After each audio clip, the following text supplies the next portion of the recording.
So hi everyone, আসসালামু আলাইকুম। কেমন আছেন সবাই? কি অবস্থা সবার? আজকে সকালে উঠে খাইছি তেলের পিঠা, তার সাথে ছিল ছা। এটা খেতে অনেকটা পুয়া পিঠার মতন।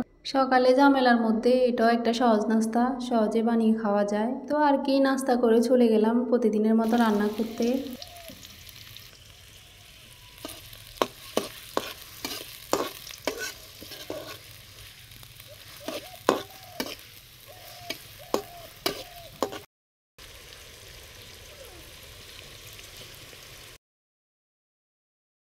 এখানে পেঁয়াজগুলো ভাজি হয়ে আসলে লবণ, হলুদ, মরিচ দিয়ে দিব।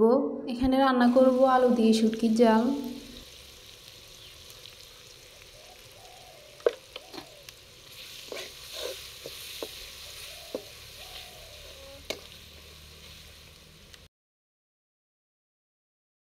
তারপর সব কিছু কষানো হলে আলুগুলো দিয়ে দিব।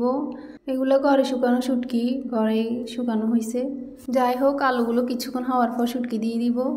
আমাদের জীবনটা আসলে অদ্ভুত, আমরা ভাবি এক আর আমাদের সাথে হয় আর। 3 দিন না খেয়ে থাকুন, এই সমাজ আপনাকে দেখবে না। একদিন অন্যায় করে দেখেন, পুরো সমাজ আপনাকে নিয়ে বিচার বসাবে।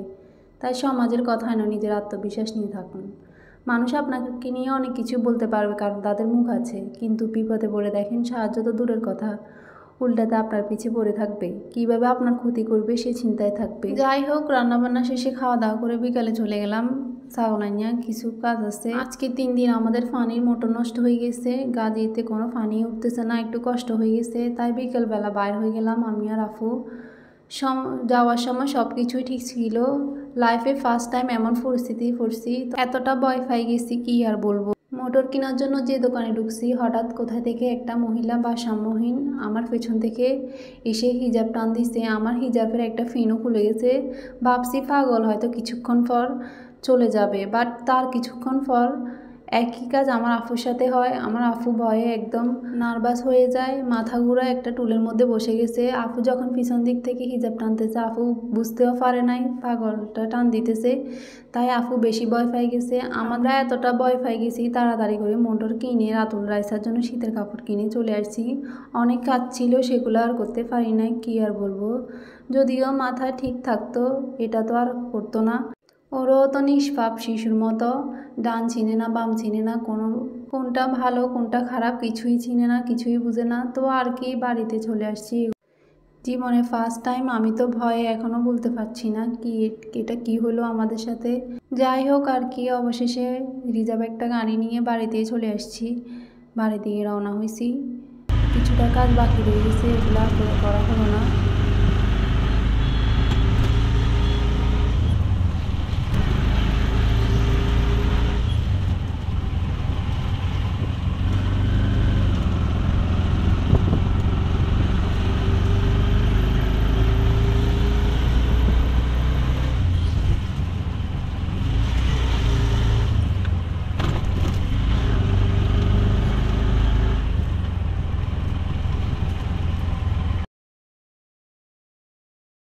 আমার কেন জানি না ছোট বেবিদের জন্য পোশাক কিনতে ভালো লাগে।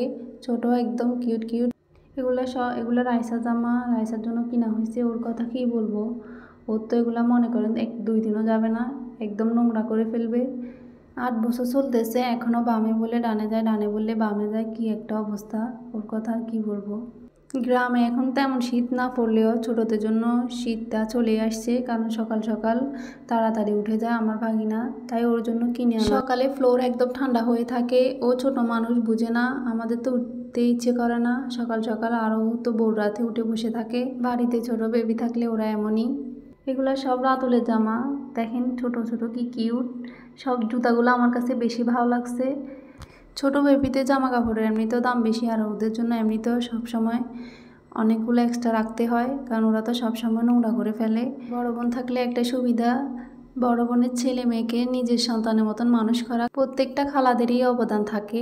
যাই হোক, আজকে এই পর্যন্ত। তো আর কি, সবাই অনেক অনেক সুস্থ থাকবেন, ভালো থাকবেন। আল্লাহ হাফেজ।